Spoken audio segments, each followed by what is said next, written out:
નમસ્કાર મિત્રો, સાગબારાનો એ વિવાદ જેમાં ખેડૂતો એના ખેડાણના હક માટે લડી રહ્યા છે, બધા જ રાજકીય પક્ષ છે એ ત્યાં આવી અને સમર્થન આપી રહ્યા છે. પછી ભાજપના સાંસદ મનસુખ વસાવા હોય, ધારાસભ્ય દર્શનાબેન દેશમુખ હોય, કોંગ્રેસના ધારાસભ્ય અનંત પટેલ હોય કે પછી આમ આદમી પાર્ટીના ચેતર વસાવાના પત્ની હોય, બધાની હાજરી આ ધરણા પ્રદર્શન, આ ધરણાના સ્થળ પર જોવા મળી છે.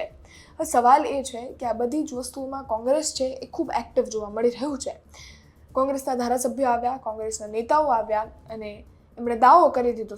સૌથી મોટો દાવો કર્યા બાદ ખેડાણ મુદ્દે એમણે સૌથી મોટું એલાન પણ કર્યું છે. સાથે જ હવે આ ઘટનામાં કોંગ્રેસના દિગ્ગજ નેતાઓ છે એમની એન્ટ્રી થઈ શકે છે એવી વાતો, એવી શક્યતાઓ જોવા મળી રહી છે. કારણ કે કોંગ્રેસના નેતાઓ એવું કહી રહ્યા છે કે હવે જો આ મુદ્દાનો આ આખા મુદ્દે ખેડૂતોને હક નહીં મળે તો પછી રાહુલ ગાંધી પણ વાત કરવામાં હિચકિચાશે નહીં. સર્વપ્રથમ તમે નિવેદન સાંભળો. આજે ખોપી ગામે છેલ્લા 13 દિવસથી અનશન ઉપર જંગલની જમીનના પ્રશ્ન માટે અહીંયાના 12 ગામના ખેડૂતો લીલાબેન વસાવાની આગેવાનીમાં બેઠા છે. 13 દિવસ થવા આવ્યા છતાં એમની તબિયત પણ અત્યારે લથડી ગયેલી છે અને અશક્તિ એમના શરીરમાં પણ જોવા મળે છે, ચાલી પણ શકતા નથી. એમ છતાં તંત્ર, ફોરેસ્ટ ડિપાર્ટમેન્ટ અને સરકારમાંથી કોઈ પણ અધિકારી 13 દિવસ પછી પણ આજે કોઈ એમની ખબર અંતર પૂછવા માટે કે શું મુશ્કેલી છે કે વાટાઘાટો કરવા માટે પણ આવ્યું નથી. અહીંયા જે ગામના સૌ આગેવાનો છે, ખેડૂતો છે, એમની સાથે ચર્ચા કરી અને 608 દાવાઓ જે છે એ આજની તારીખે પણ પેન્ડિંગ છે.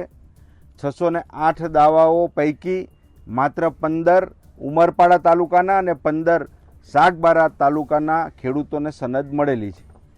એ જે ખેડૂતોને સનદ મળી છે એને પણ જંગલ ખાતા તરફથી ખેડવા દેવામાં આવતા નથી. અહીંયાથી પ્રશ્ન સાંભળીને મેં PCCF ગાંધીનગર વાત કરી અને તેઓએ મને એમ કીધું કે જે દાવાઓ છે એ દાવાઓની અંદર ગ્રામસભાનો ઠરાવ નથી, પરંતુ ગ્રામસભાનો ઠરાવ પણ અહીંયા હાજર છે. એ ગ્રામસભાનો ઠરાવ પણ મેં જોયો અને 608 દાવાઓ છે એ દાવાઓ પેન્ડિંગ છે એ બાબતના ડોક્યુમેન્ટ પણ મેં અહીંયા જોયા છે. 2006ના જે ફોરેસ્ટ એક્ટ છે એ એક્ટ મુજબ જ્યારે દાવાઓ પેન્ડિંગ હોય ત્યારે ફોરેસ્ટ ડિપાર્ટમેન્ટ એ ખેડૂતોને આખરી નિર્ણય ન થાય ત્યાં સુધી જમીન ખેડવાથી રોકી શકતું નથી અને એ રોકે તો એ ગેરકાયદેસર છે, એ અધિકારીઓની સામે પગલાં ભરવા જોઈએ. પરંતુ આ સરકારની અંદર જે પ્રમાણે જંગલની જમીન આપવાનો ઈરાદો જંગલ ખાતાનો નથી અને સરકારનો પણ નથી એવું આ વલણ ઉપરથી સ્પષ્ટ દેખાય છે.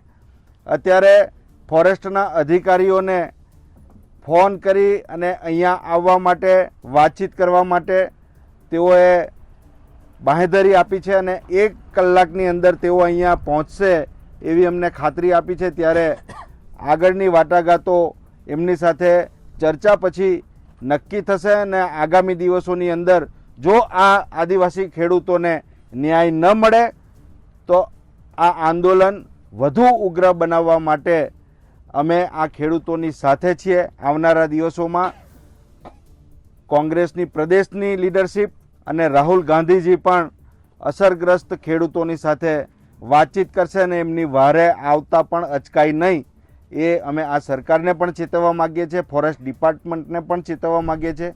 જો આ બાબતે તમે ખેડૂતોના હિતમાં કાયદાકીય રીતે જે કંઈક પ્રેક્ટિકલ નિર્ણયો લેવાના હોય એ લેવા જોઈએ.